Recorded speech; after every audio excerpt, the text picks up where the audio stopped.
Okay, here we go. Now we're going to think a little bit beyond general linear models and start thinking about what is referred to as generalized linear models. The only difference being is that instead of general, it is also generalized. And they're called that because they are generalizations of general linear models. They were kind of brought to the masses, I suppose you could say, in the 80s. The people who introduced them did admit later that they could have maybe picked a better name for them because it's pretty confusing when you hear general linear models and when you hear generalized linear models. But basically what generalized linear models are going to allow us to do is they're going to allow us to use alternative error structures. Up to this point, we've been modeling everything as random variables drawn from a normal distribution. And if you recall earlier in the semester, when we talked about the binomial and the Poisson distribution, for example, clearly not all the data that we might collect are going to be normally distributed. So I thought it would be good for us to have a little bit of an introduction to thinking about generalized linear models. So first I'll point out that there's a huge giant suite of information that could be given about generalized linear models. In fact, there are entire courses that are only about generalized linear models because there's a lot of different options and a lot of different error structures. But what we're going to do is we're going to just take a kind of a quick introduction to how these models work and how we can interpret some of the simple, more commonly used ones. And so with a generalized linear model, there's three components that really are going to go into the model, and these components are the random or error component of our model, and this is the probability distribution that we are choosing to model our response variable as. And so when all the previous models that we've been building, we've assumed that the probability distribution is a normal distribution, which is why it's always a good idea to check and make sure that that assumption has been met when we look at our residuals, because we're assuming that all of those things are normally distributed. And so we have this random component. Okay, that's the first thing we'll have. The next thing that we can have is, let's call it a fixed component. And all of this is on the PDF that I've posted, so you don't have to worry about my sloppy writing here. And the fixed component is simply the explanatory variables. So it's the things that we are either manipulating or measuring that we want to know whether or not that predicts our response variable. But then the important thing with a generalized linear model is that we have what's called a link function. And a link function is how we're going to link together the things that we're trying to predict from our fixed portion to the random portion. And there's a number of different link functions that are used. There are three very common ones. The one that intuitively will be most, I'll even write function. The one that might intuitively make the most sense or feel feel most familiar with is what's called an identity link. I'm going to erase this now. I need a bigger board. Although this is about the same size of the board that I had in Strong Hall, isn't it? So the first one that we can think about is what's called an identity link. Nice. Okay, identity link. And the identity link can be written like this.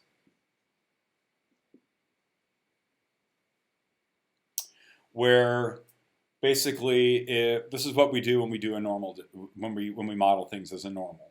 So mu is going to be linked. The normal distribution is going to be linked to our fixed effects or our fixed factors as mu. So it's not going to change at all.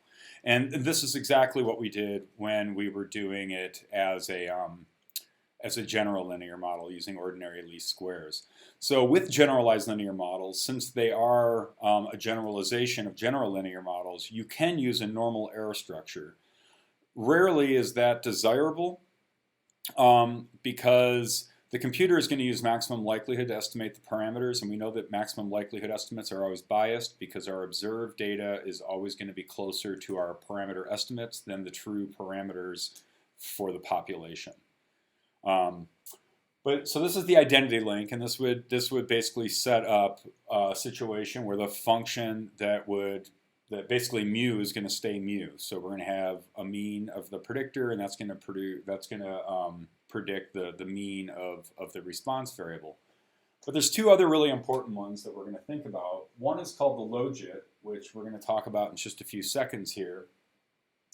And this is where we're going to link together our predictors into using what's called a Logit transformation, which is going to be the log of mu over 1 minus mu. And here mu is just the parameter of interest. Mu does not necessarily mean the mean. Okay? This is the link function. Too bright. This is the link function that makes shadows. That we'll use if we have binomially distributed data.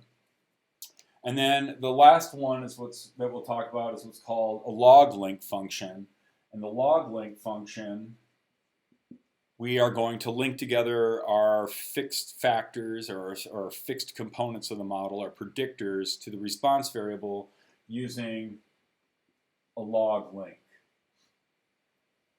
And what these link functions are doing will make more sense once we start going into this a little bit more. I just wanted to point out that that first of all, you could use a generalized linear model with a normal error structure. Again, usually not recommended except for certain situations.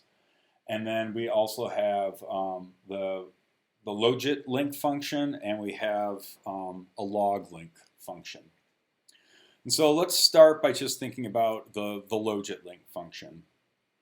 First of all, it is pronounced logit. I think there was about an 8 or 9 year period of my life where I kept on calling it a logit because it spelled logit as far as I was concerned, but it actually is called logit.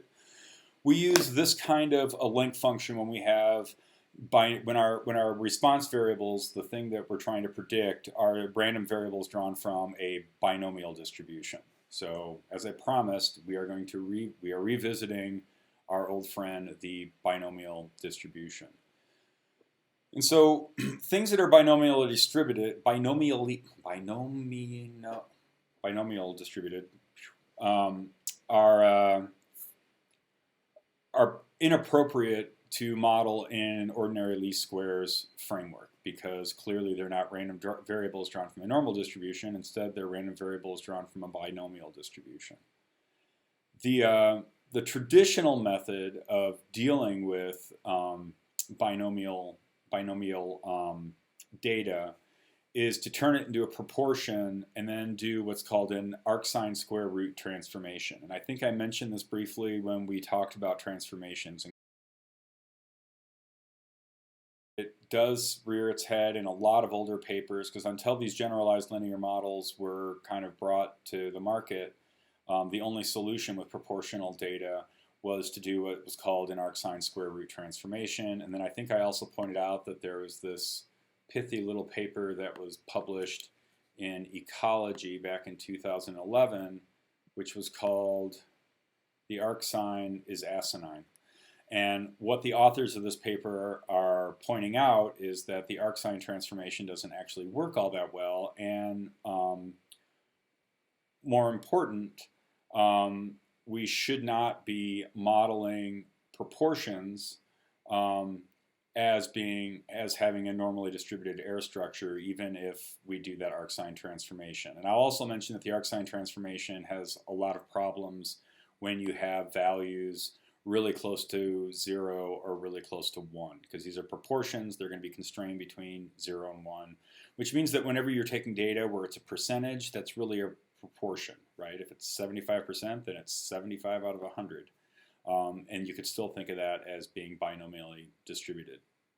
So what we want to do then is we want to come up with some kind of a model where we can directly analyze proportions, or in particular, we can directly analyze binomial data. And if you think about that p parameter of the binomial distribution, that essentially is a proportion, right? The probability of something happening. a coin toss is supposedly 50%. So the probability is 0.5, which means that the proportion of times you get heads should be 0.5. And so what we're going to use is we're going to use then this link function here, this logit link function, so that we can model our data appropriately as being random variables drawn from a binomial distribution. So the first step in doing such a thing is to understand how this is working is to understand what are called odds ratios. And odds ratios are simply the probability of something occurring. What's this? It's the probability of something occurring. Here's our mu. Divided by 1 minus the probability of something occurring. And then if we wanted to, we could take the log of the odds ratio. But the odds ratio themselves is just simply the probability of something occurring divided by 1 minus the probability of something occurring. And so that's where we get the odds that you hear about, like in horsey races and stuff like that, where let's clear that. Yes, I'm sure. And so let's say that you were going to the horsey rides, the horsey races, and a horse had a 75% chance of winning, according to people that pay attention to such things. Well, if it has a 75% chance of winning, that means that the probability of it winning is 0.75. The probability of it losing is then going to be 0.25. And then if I just take the ratio of winning versus losing, the answer there is 3, right? And so we would say that there are 3-to-1 odds that that horse is going to win, and that's all the odds are telling us. And so what we're going to end up doing ultimately is we're going to be placing that odds ratio, and we're going to take the log of that odds ratio, pointing at it here. Here the parameter of interest, I'm showing it here as mu, but that's really the p parameter of a binomial distribution.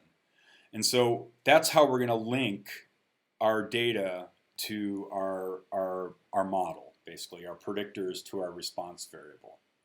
And so if we understand how odds ratios work, let's go back here and let's say that there is, I'm going to take it right out of our notes here. So let's say if we're thinking about presence versus absence, let's make me smaller.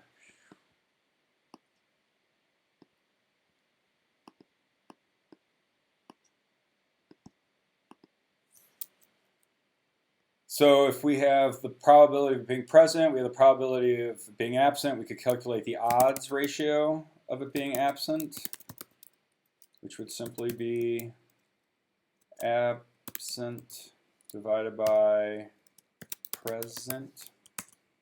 Okay. So now it's 1.5 to 1 odds that something is absent. Okay, so it's better than 1-to-1 odds. 1-to-1 odds is what we would expect if it was a 50-50 chance. Now, because it's only present in 40% of the patches, or however you want to think about this 0.4, there's a higher probability that it's going to be absent than present, and that is 1.5 to 1 odds. If we were to take the log of that, we get 0.405. Okay, so that is the Logit transformation right there. And that's how the odds ratios are going to work. We're going to take them on a log scale. I'm going to just make a simple graph here where I am going to just kind of plot out so we can understand how odds are distributed. So I'm going to create this empty vector called odds because I'm going to calculate that each time. And then for absent, I'm going to take a sequence of numbers from 0.01 to 0.99, and I'm going to take 1,000 values. So it's going to be this very little tight sequence of between 0 and 1, essentially. And we're going to plop that in there, and we're going to calculate what the odds are. And mainly just because we would like to see what that looks like. And so I'll go ahead and I'll do that. And there is our plot. okay? And you can see that it's not until the very end here that it really starts skyrocketing up, where 100 to 1 odds or whatever it might be, once you get really, really, really close to the probability of it being absent getting really, really close to 0. And if we were to think about, again, the probability of it being absent, which again is 0.6, I'll go ahead and I'll draw a nice big fat red line there. Okay, so there's the red line there. And then we can zoom in, or not zoom in yet, but then we can do a horizontal line at 1.5. And so there's where the 1.5 to 1 odds would fall. Now I'm going to zoom in. I'm going to zoom way in so that it's there. And there's that same point. Okay. And so again, the overall shape of what the odds look like as you change the probability of an event occurring looks something like this, where it goes up very, very steeply like that. Okay. If we were to put this, so the old school way of doing logistic regression, if people still didn't feel comfortable doing the arcsine square root, would be to just simply take those logs and plot them. So here I've taken the log of the odds, and I've got something that's somewhat close to a straight line. You can see that it, at least for the middle values there, it does a pretty good job of straightening it out. And then again, I can draw the same crosshairs. That's 0.6, and then that's the log of 1.5 to 1 odds. Okay, and so the first step to understanding how this works is to feel comfortable with how odds ratios are working and what odds ratios are. And so if you understand, what 3 to 1 odds means or what 4 to 1 odds means, not only can you go to the racetrack and know what you're betting on, but we can also begin to now think about what is going to happen when we use this Logit transformation to create what's called a logistic regression. Okay, so the next step then for us to think about is just how the logistic model works and what the logistic model looks like. And the logistic model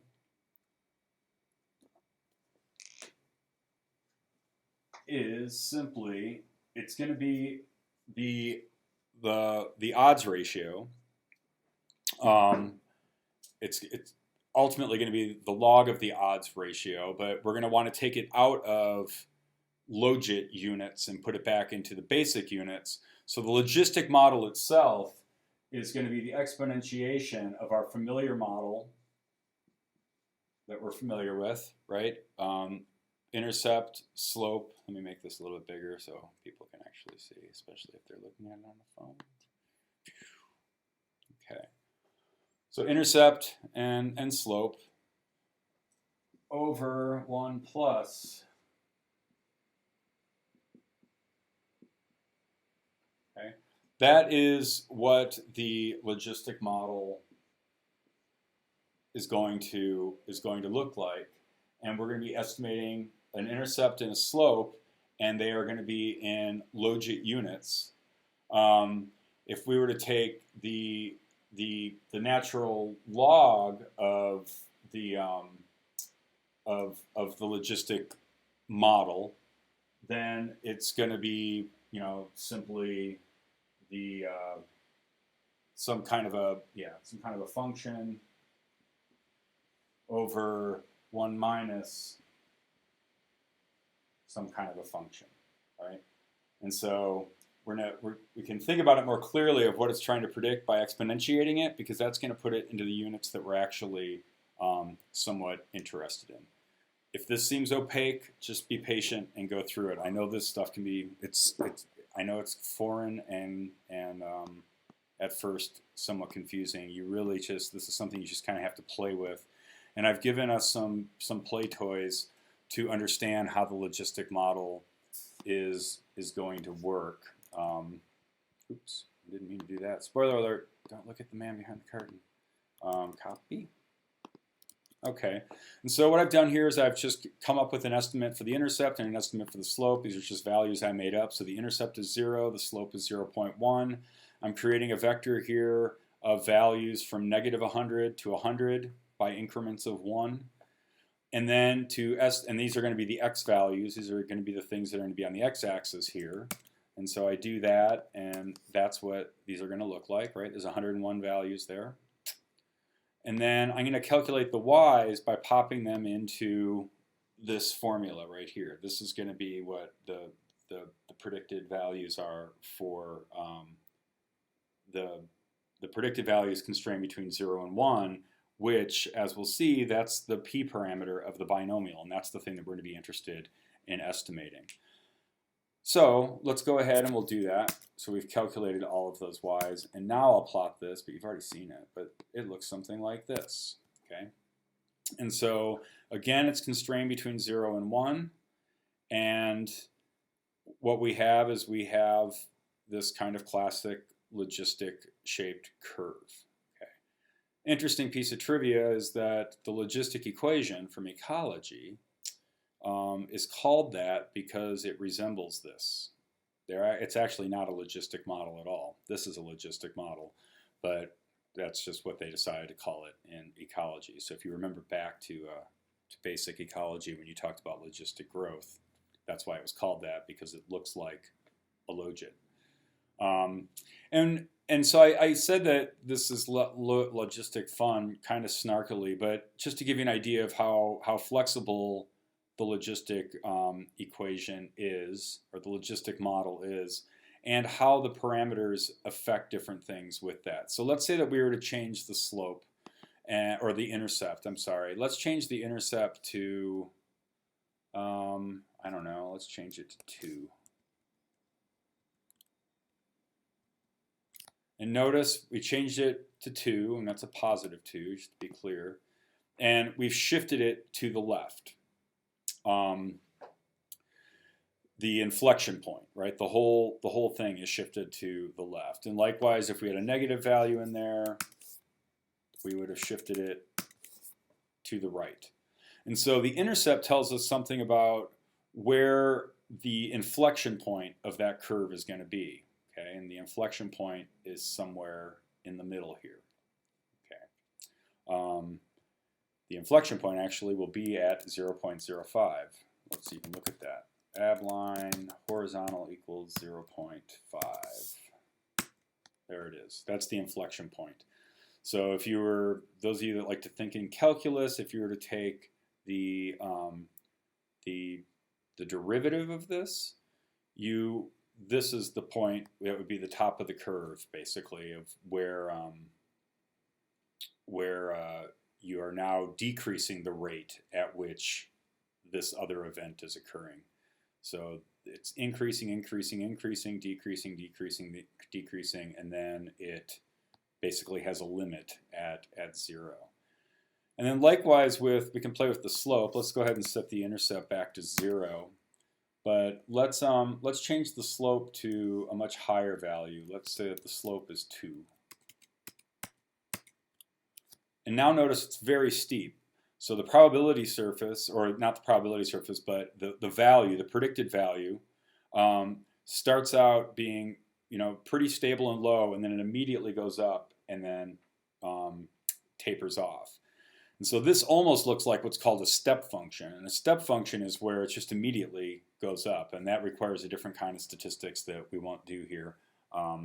But it shouldn't be too challenging if you ever have to do it in the future to figure it out. The other thing that we can play with the slope is let's make it smaller. So that was the one that we had already done originally, right? It's kind of curvy, and let's make it a little bit smaller. Okay. And then we could go so far as to make it 0.05. Okay, and now it looks like a straight line. And so that's just to show that the logistic model is very flexible in what it can do. And likewise, if this were a negative value, now we flipped it around.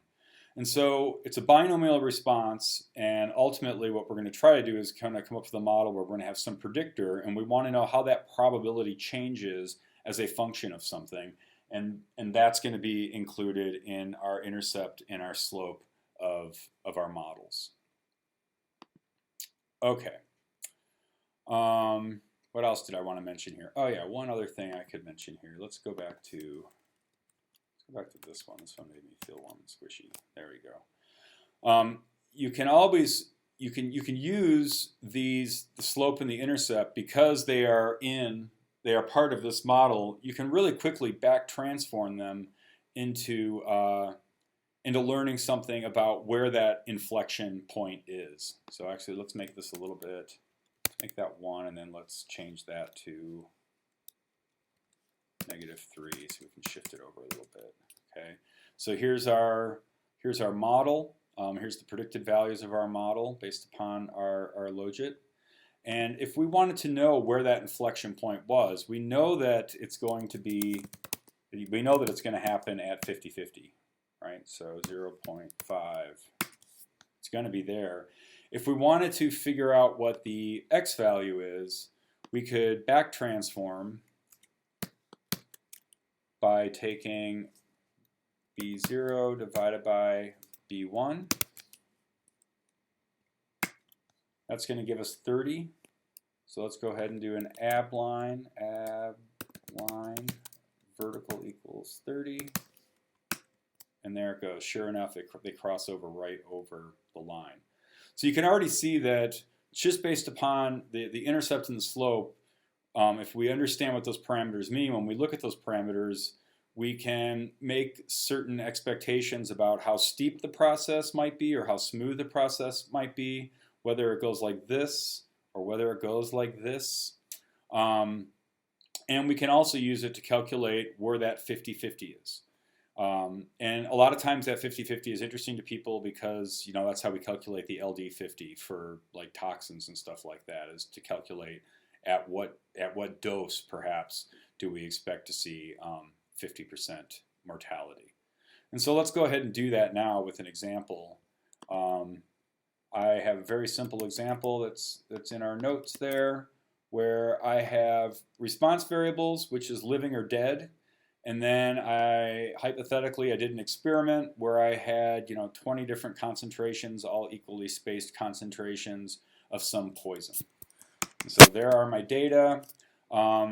Living or dead is a 0 or a 1. And it's got to be a 0 or a 1 because you're either living or you're dead. There is no in between. So I'm going to go ahead and I'll plot this. And this is what the data would look like, right? So you're either alive or you're dead. And then it's constrained between 0 and 1. Here I've decided to code dead as a 1 and alive as a 0. You don't have to. You could have flipped it around. It would just end up with an inverse plot. It would just look the exact opposite. But here we have numbers from 0 to 1, and we could think about that as the probability. And so if each of these individuals here is a random variable drawn from some distribution, if it was a standard binomial like we've done in the past, we would just look at all the data and we could estimate the probability and be done with it. But here what we're interested in knowing is, does that probability change as a function of how much poison perhaps they are exposed to? And so the wrong model, let's start with a wrong model. It's always good to start with something wrong. That way when we do it right, we feel extra good about ourselves. Let's see here. I'm going to say that living or dead is some function of poison. Okay, I've made a dumb model. I could even go so far as to make an Anova on that dumb model. And again, using the LM function, all we're getting is the ordinary least squares. And we look at that and we're like, ooh, it's significant. So it looks like there's some effect of poison on death. And let's go ahead and see what that model is actually predicting by just using that abline function. And it looks something like that. So immediately, you should see that this is probably the inappropriate way to model these data, because it looks like the probability of dead exceeds 100% once you get to about a poison level of 18. And again, we should be constrained between 0 and 1. We can't be, you can't have a higher probability than 1 of being dead. That's the highest probability you can possibly get is 1. And likewise on this end over here, the line is actually going below 0. So there's a less than 0% chance that you'll be dead if you have the lowest dose of poison. And again, that doesn't make any sense because you can't have less than a 0% chance. It has to be constrained between 0 and 1. And so let's go ahead and we'll set this up as a generalized linear model in R. And it's actually very simple. So most of the steps for doing the generalized linear model are very similar to what we did when we did the just the general linear models. The most challenging part is getting your head around how do you interpret those parameters, which is why we spent that time playing with the logistic model, et cetera, et cetera. And so let's go ahead and let's make a model.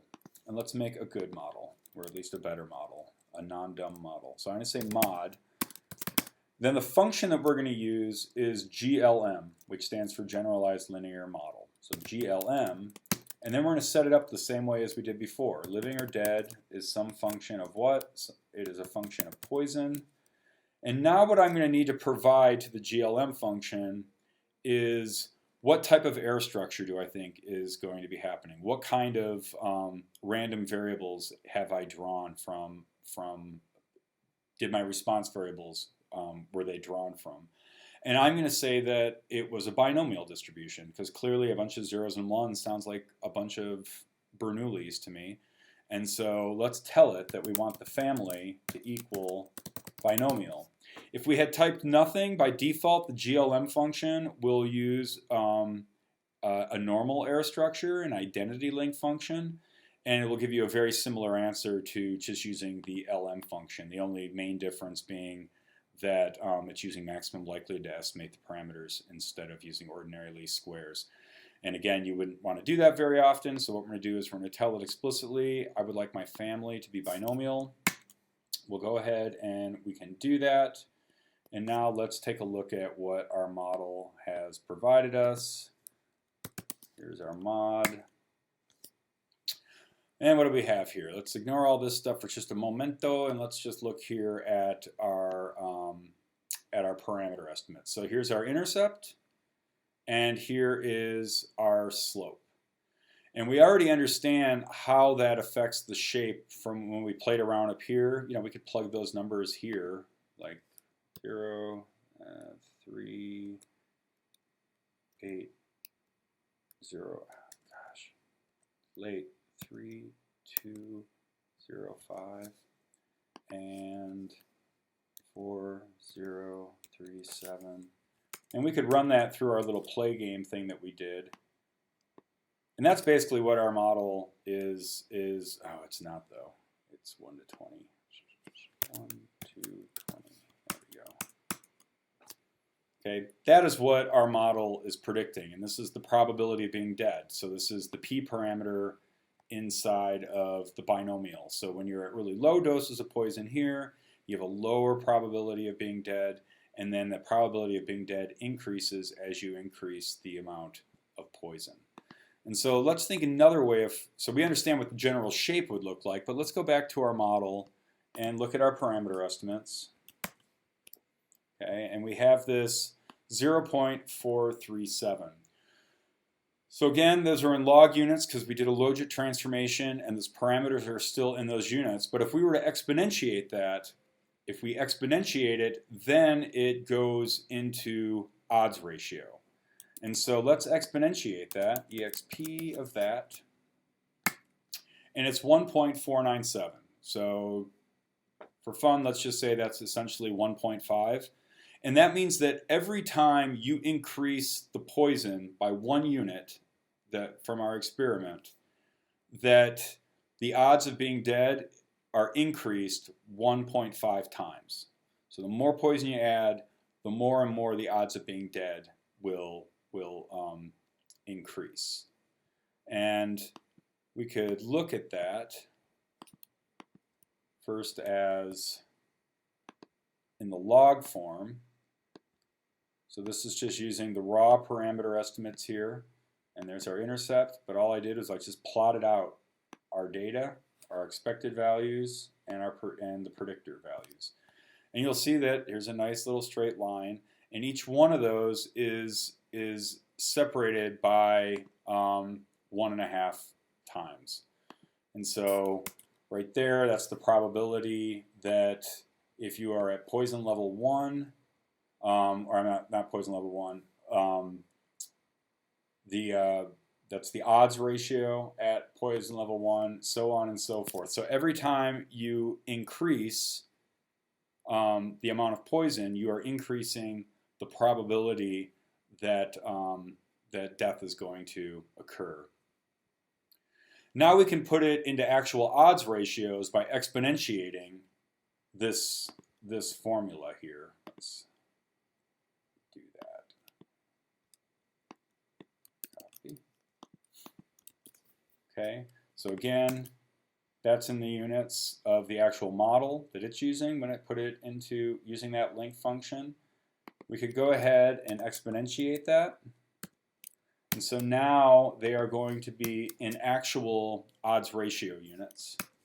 And it'll look something like that, which looks kind of familiar because when we were playing around before with odds ratios, that was the general shape of the curve. And you can see the odds of dying start out pretty gradually, and then they skyrocket as you get closer to the end. So these are all in units of odds ratios. So let's go back and plot the actual data that we're interested in, right? These are with our response variables, et cetera, et cetera. And what we'd like to do is we'd like to say, well, what is our model actually predicting? And again, what we're interested in is the probability, which are these numbers here on the y-axis, and it's the probability of being dead. You're either 100% dead, or you're 0% dead, or you're somewhere in between. And so we could plot that. And there's a couple of ways that we could plot that. Let's remind ourselves that this right here is the model that we're dealing with. Okay, so just remind ourselves that it's this. And all we need to do then is plug in our parameters into that model, and that should give us what the predicted values are for that parameter of interest, which is the p parameter from a binomial. And so I could go ahead and do that. Here it's exp of, there's my intercept, there's the slope times poison divided by 1 plus the exponentiation of that same thing. So this is the same that I typed right here. And so if I were to do that, this is how those probabilities change. So this is the probability of dying if you have 1 dose of poison, 2 doses of poison, 3 doses of poison, so on and so forth. The other way, just to convince ourselves that that's actually what is happening, is we could look at the names of those things that are in that object called mod. Okay, and one of the things that are in there, there's lots of stuff, are the fitted values. And so let's take a look at mod $fitted values. Okay. And it's the exact same value, 0.03, 0.04, so on and so forth, all the way up to 98, okay, 0.98. And so basically the fitted values has the back transformed parameter of interest values. And so if we go back and we look at our plot like so, we could, the other way we could actually do it is we could use the predict function. Predict what? Using our model, we have to give it a list, living or dead equals poison, type equals response, and again we get the exact same values. Okay, so that's this way, and this way are 3 different ways that you could extract those same values.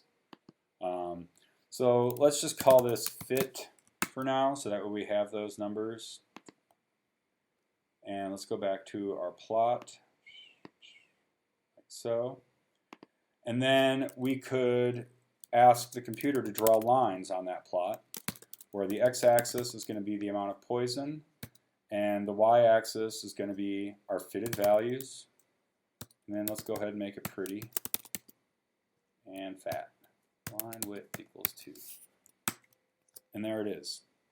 And so that is our model. And we should, again, just like any other model, generalized linear models need love too. So you should always love your model.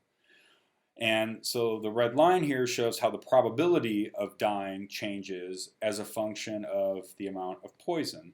And then just as before, since we have those parameter estimates, we could estimate where that 50%, where the LD50 is. In this case, it would be an LD50. It would be the lethal dose at which 50% of the population is expected to perish. And again, that's a really common thing that people use in toxicology and such things like that. And we could do that by, again, taking our intercept, taking minus our intercept divided by our slope. And that's just, all we're doing is a simple back transformation by doing that.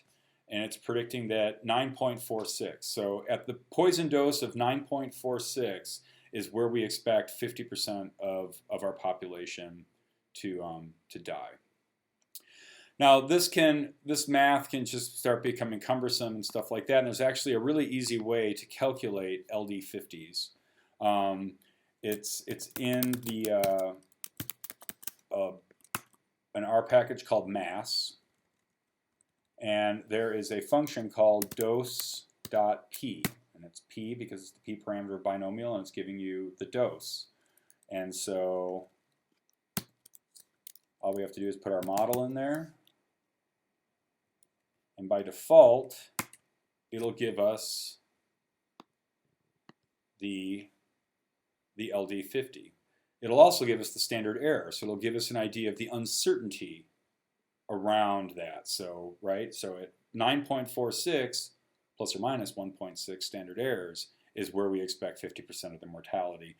The other nice thing about this dose p function is that this dose p function, you could say, well, at what dose do I expect, let's say 95% of the population to perish.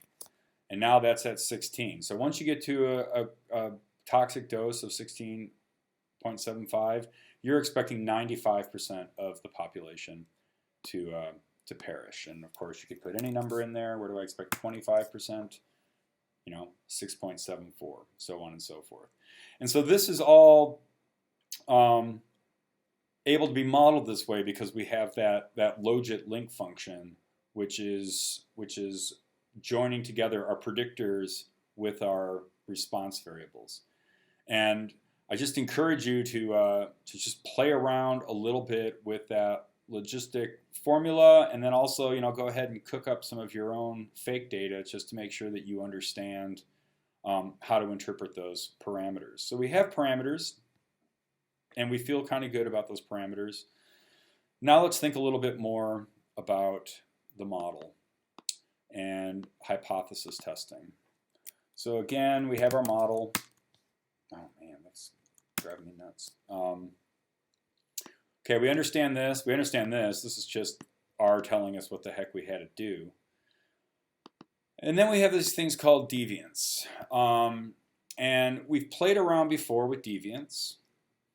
And deviance is basically a characterization of how much of the how good of a job our model is doing at capturing the variation in the data. So the null deviance there is if we had run this model. So let's go back to, here's our model. Let's take this down here. And so there's our model. Let's do a model where we can call it mod reduced. And what I'm going to do is I'm just going to estimate, let's do it as dot R. So it's going to be a reduced model where all we're going to do is estimate the intercept. Okay, and if we do that, that's what our null deviance is. So our null deviance there, when we asked for the model, the null deviance is how good of a job is it doing when you do nothing. You just estimate the maximum likelihood estimate for that p parameter versus how good of a job is it doing when you add that additional parameter, which is the slope. Okay, so we have there's our reduced model, and then there is our fitted model. Okay, so that's all that the deviance is showing. We can use the deviance for hypothesis testing, but the first thing that we're going to probably want to do when we're fitting these generalized linear models is do one quick step of quality control and just get an idea of how happy we are with how our model is performing. And so we can do that by looking at let me type in, actually it's maybe a summary of mod. And there they are, they're at the bottom. As a general rule of thumb, you would really love it if your deviance was less than or equal to the degrees of freedom available in the model. Now, I have seen other resources claim that you want the deviance to be at least 2 times or less than 2 times the degrees of freedom. But the general rule of thumb is that you really want it to be right around the correct degrees of freedom. And actually what you can do is you can do statistical hypothesis testing on that using a chi-square distribution. Because essentially the deviance, again, is a measure of the variance. And after all, what is the chi-square distribution? It's the expected distribution of sums of squares, so it tends to be really good for variance components. So I could use the p chi-square function, and I could go ahead and I could pop that into the model or into the distribution. We have 18 degrees of freedom and lower tail equals false. We run that. So that's the p-value associated with that. What that means is that our fitted data, the predicted values of our data, are not significantly different from our observed data. And that's a good thing. We would really hate it if our observed data was significantly different from our fitted data. And so that's always an important first quality control step to do.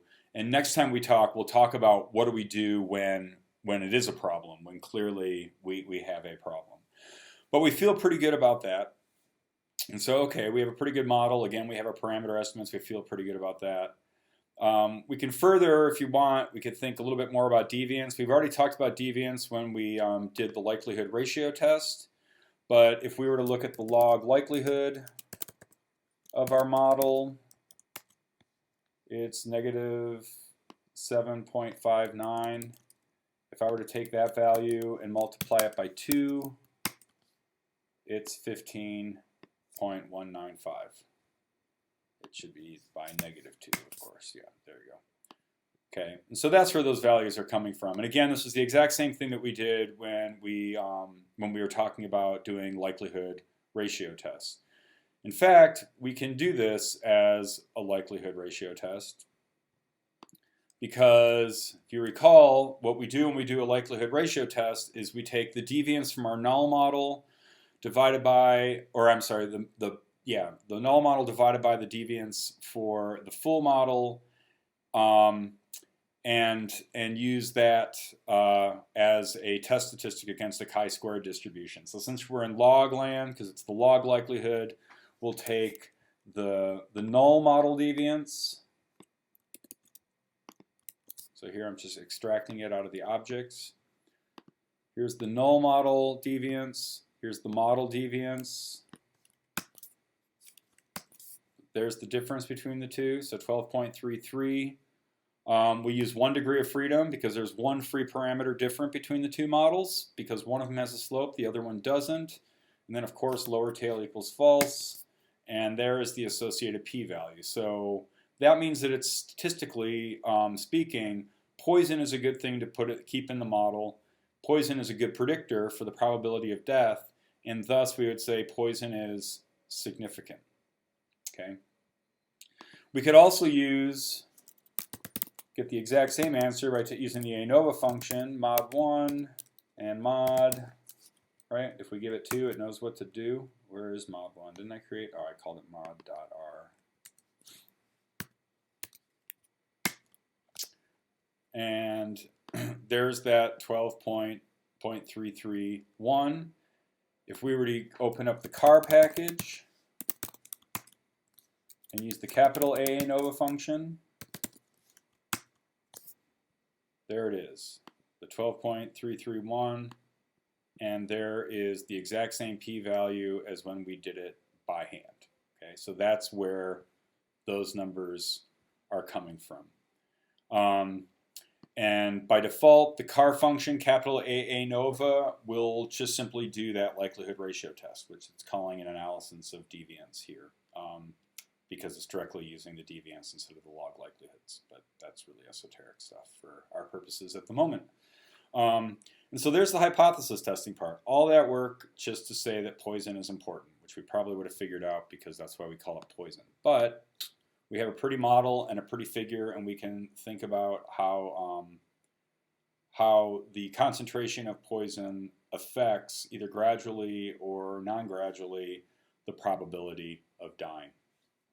And again, you just go ahead and you do the hypothesis testing using analysis of deviance or likelihood ratio test using that capital A Anova from the car package. There really is no F test analog because we're not dealing with a normal distribution. So F statistics don't really mean anything to us for the purposes of this model.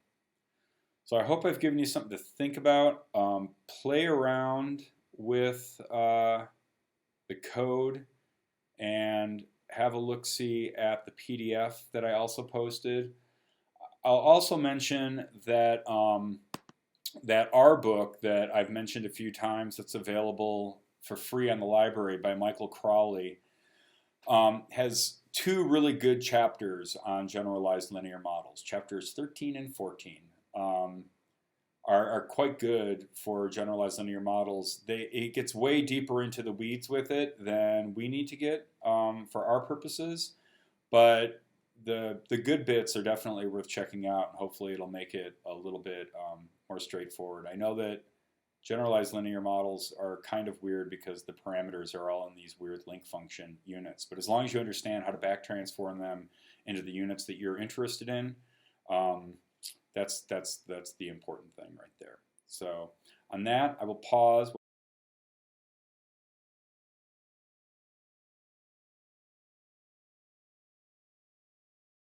Okay, let's continue playing a little bit with these generalized linear models that we were talking about, in particular with the ones that fall underneath what's usually described as a logistic regression. But consistent with what I had said earlier in the semester about regression, ANOVA, ANCOVA, factorial, blah blah. These are all just linear models, and you don't have to necessarily have only one single continuous predictor with a response variable. And we'll stick with playing around with our friend the Logit, which is above one of my shoulders. There it is. Oh, almost. See it? There it is. That's the Logit.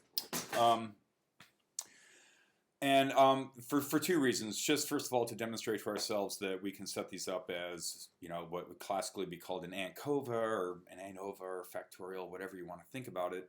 But also, more important, to show that there's an alternative way in which we can input the data into R and for it to do the generalized linear model. So if you recall, the last time we had zeros and ones, and that was our response variable, and it was just a bunch of Bernoullis. But as we know, Bernoulli is just a special case of a binomial, because a binomial is just multiple Bernoulli trials. And so what we have the power to do is, for any given response variable, we could say like 3 out of 5 or 7 out of 10 or whatever it might be.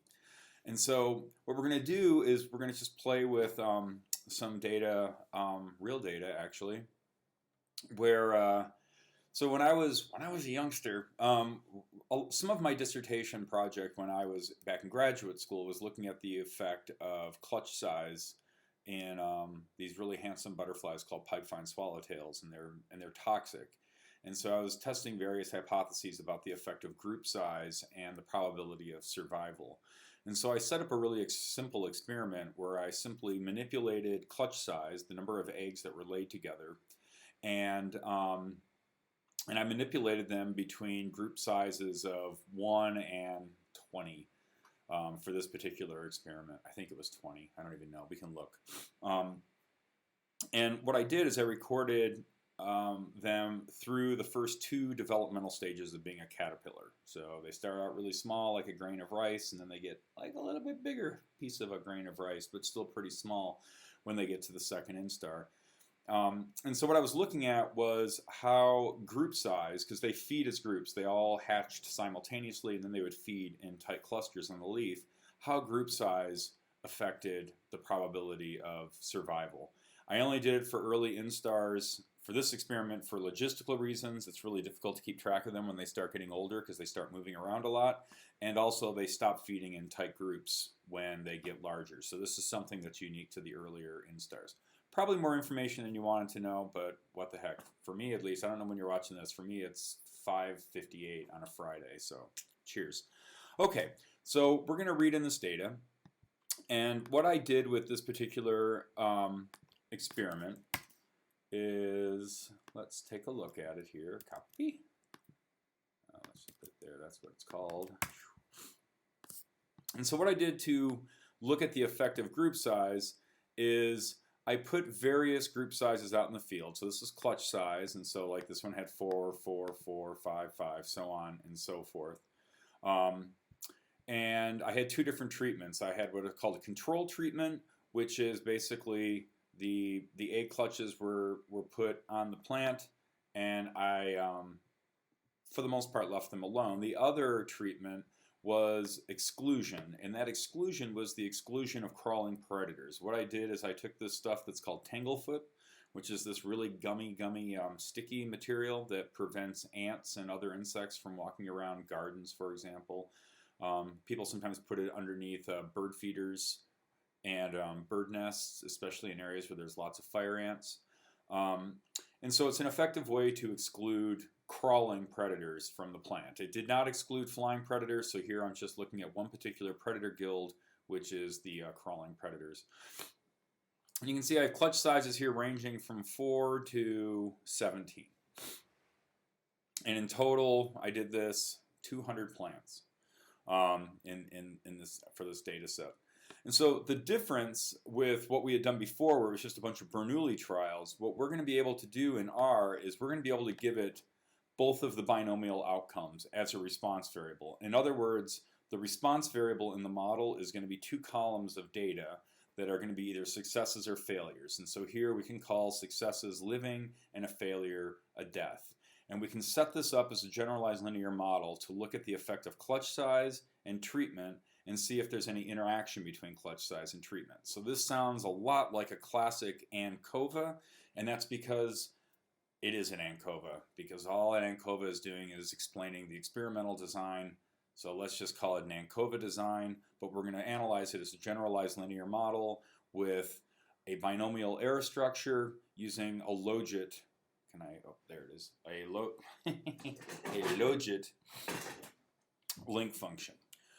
Okay, so to make things easier for ourselves, I'm going to just separate out all of these things from that object that I read in. I don't want to deal with the data frame because this is just going to make it easier for our purposes. So I'm going to create something called serve data, which is survival data, and it's going to be a matrix of those first 2 columns. I have to tell it as matrix because the GLM function in R will only accept a matrix as the response variable. It will not accept a data frame. It'll just give you an error saying it's the inappropriate type of error and it doesn't know what to do. So I'm cutting that error off at the pass, so that way we don't have to worry about that. I'll just turn that off.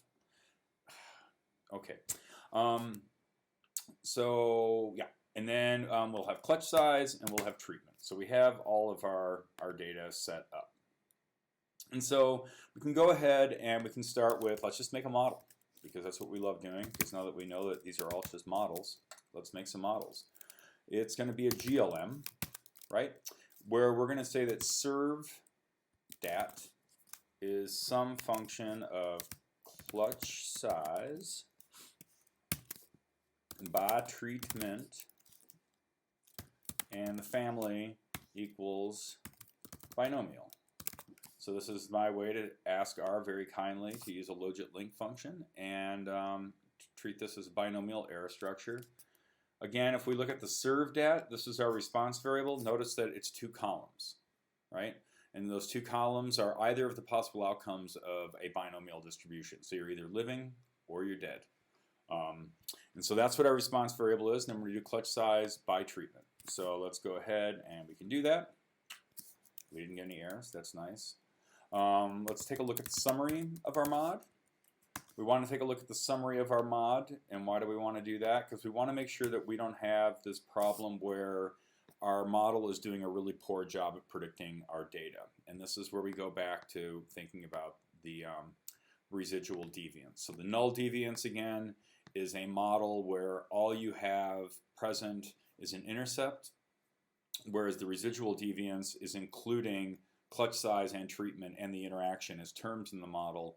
And clearly it's doing a better job because the deviance has gone down. But what we'd like to do is we'd like to test. I can eyeball this, but let's be honest, I'm old and I've been doing this a long time. That 121 or 221 is pretty darn close to 195, so I feel pretty good. But let's go ahead and do it formally by taking the peak chi-square, and it's going to be 221.79 with 195 degrees of freedom, and lower tail will equal false. And so from the perspective of statistical hypothesis testing, we run this, and we fail to reject the hypothesis that our data are different. We fail to reject the null hypothesis that our, I guess we just accept the null hypothesis. It's Friday. Basically, it's not significant. That's our p-value. We're happy with our model. That means that our model is actually doing a pretty good job at predicting our data.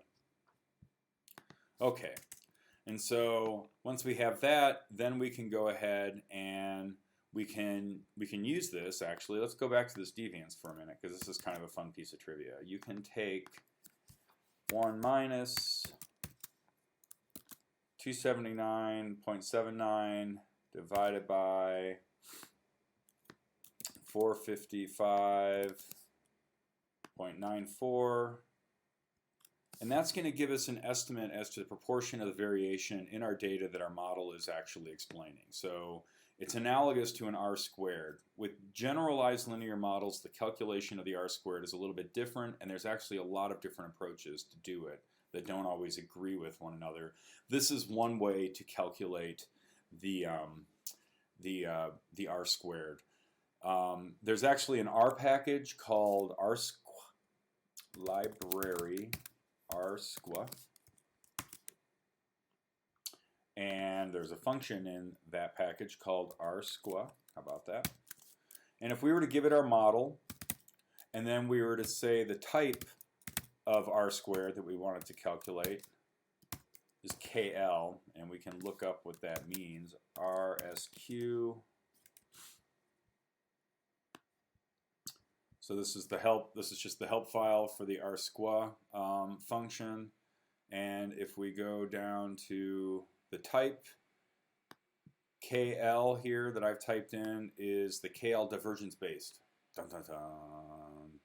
And I just wanted to run that one because I run that, and it's giving us basically the exact same value as when we did it by hand. The numbers are going to be a little different because the output that I cut and pasted from the summary function only has 2 significant figures. The computer is keeping track of a lot more significant figures. But that's basically how that approach to calculating the R-squared works. The default is actually this variance function based, this newer method, Zhang 2016. So if we had just said R-squa mod we would have concluded that we're explaining 59% of the variation. And again, that's because it's the default. We would have gotten the same answer. Whoa. If we would have gotten the same answer had we said V. Right, same exact thing. Okay. I'm not gonna advocate one over the other method of calculating the R squared. You can also use this function to calculate the adjusted R squared. That's one of the arguments. By default, it just gives you the unadjusted R squared, but we could, for example, take, we could say adjust ADJ equals true. Okay, and then so that is going to be, that's the adjusted R squared. And remember that the adjusted R squared is always going to be lower than the unadjusted R squared. And again, for thinking about the adjusted R squared, one way of thinking about the adjusted R squared is it's our estimate of describing how much variation our model explains about the world out there, as opposed to the unadjusted R squared is all about how much of the variation is our model explaining of our data at hand. And then also, if you wanted to, you could use that adjusted R squared for model selection. But again, all the rules are still kind of applying when we think about model selection and stuff like that, and how we interpret things that we did with the general linear model. The only difference here is that by using that GLM function and saying that the family is binomial, that we're doing things using that logit link function so that we can have a binomial error structure. Okay, but we digress. So here we had our model, and we liked our model, and we could go ahead and we could do an ANOVA on that model. Remember the capital ANOVA will do that analysis of deviance for us, which is essentially the chi-squared. Last time we chatted, we did it long and cumbersomely by hand. Now we can just take the shortcut and say ANOVA mod, and what do we got? Well, what we have is a significant interaction term. So just like with the rules that we had with a standard linear model, with a general linear model, what we want to do then is go ahead and let's just split up our model really quickly just to understand what might be driving that pattern.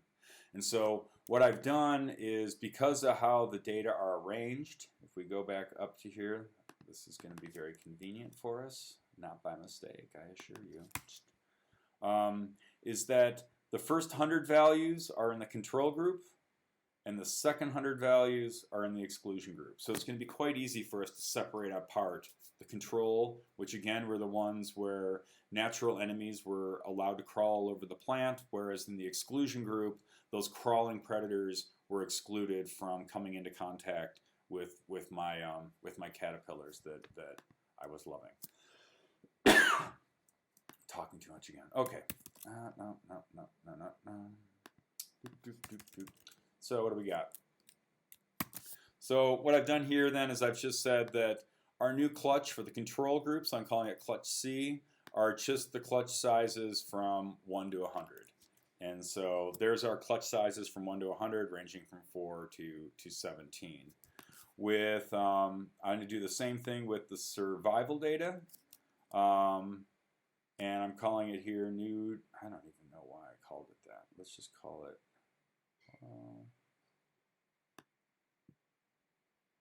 yeah, I'll just leave it.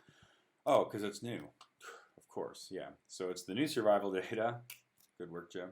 For the control group, so it's going to look something like this. Again, we have 2 columns, successes and failures. And then we're going to put that into a general linear model where we are going to basically say, how does clutch size influence the probability of survival? And we're doing that because we're telling it, hey, it's family binomial. These are binomial random variables that we're giving it. So we go ahead and we run that. We can go ahead and we can do the summary. We can still eyeball make sure our model's not blowing up with the dispersion pattern. At this point, you don't really have to worry about the deviance that much, just because we've already settled on our big model that we like. What we're really interested in doing is doing the hypothesis testing on the split apart model so we can understand what exactly is happening. And so I'm going to go ahead and I'll run an Anova on that. And what we find is it's significant. And what that means is that clutch should stay in the model for the ones where you're in the control group. So clearly there's something going on with clutch size and survivorship when you're fully exposed to natural enemies. And if we go up here and we look at the parameter estimate, which is 0.3285, if you recall, if we exponentiate that, now we're in units of the odds ratio, right? Because that 0.3285, that was in log odds ratio, because that was all given to us from that Logit link function. Now we exponentiate that, and we have it in odds units. And so what that means is that every time you increase clutch size by one individual, your probability of survival is going to increase 1.39 times, so roughly 1.4 times. So that's pretty good. It's telling us that clutch size is potentially an important thing determining the survival of caterpillars when they're exposed to natural enemies. And we can go ahead and we can do the exact same thing.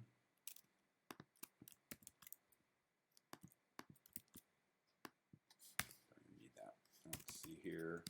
So now I'm just looking at the treatment ones, and again, the treatment ones are the ones where the crawling predators were excluded. And I can go ahead and I can run an Anova on my mod T for the treatment group. And there we have it. I failed to reject the null hypothesis. And the null hypothesis is that there is no effect whatsoever of clutch size on survivorship. And so what that tells me and what that told me at the time is that in the presence of natural enemies, larger clutches will have a higher probability of survival versus smaller clutches. But when you exclude natural enemies, there doesn't appear to be any effect whatsoever of feeding in a large group. And so that was just a simple experimental way to kind of address an adaptive hypothesis about whether or not clutch size is some kind of a defense strategy in this particular group of butterflies.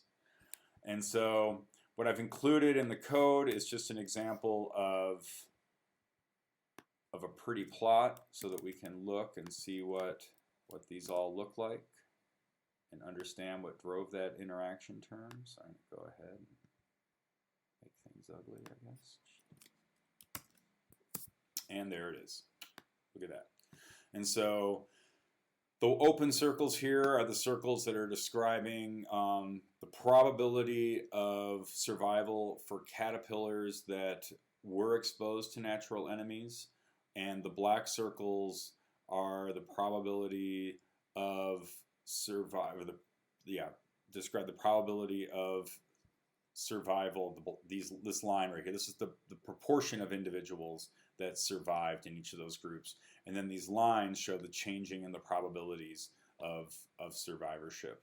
And so clearly, at really small clutch sizes, you're not going to do very well compared to if you're at larger clutch sizes. And this is just one kind of graphical way that we can show it, whereas when natural enemies are excluded, it looks like there really is no effect whatsoever of clutch size.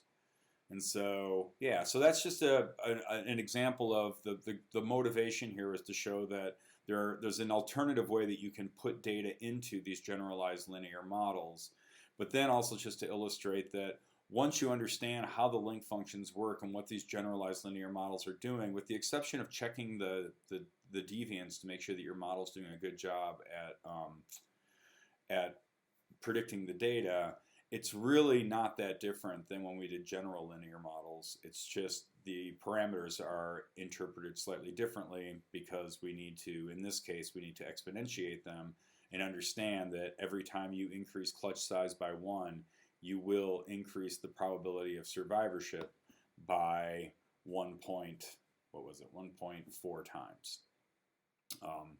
And then, of course, it will ultimately asymptote out because when thinking about it as a probability, it's going to be constrained between 0 and 1. So, okay. So that's all for that one. This one was much shorter than the last one. Hopefully it wasn't too fast, but I don't think it was. but if it was, please let me know, and we'll have a little follow-up maybe in a day or so, because at some point we need to think about what happens when your deviance is a problem, when you have over-dispersion of the data, but also we're going to want to think a little carefully. Well, we're going to want to consider other types of generalized linear models. In particular, we'll play a little bit with the Poisson model. So on that, take care of yourselves, and I'll see you soon.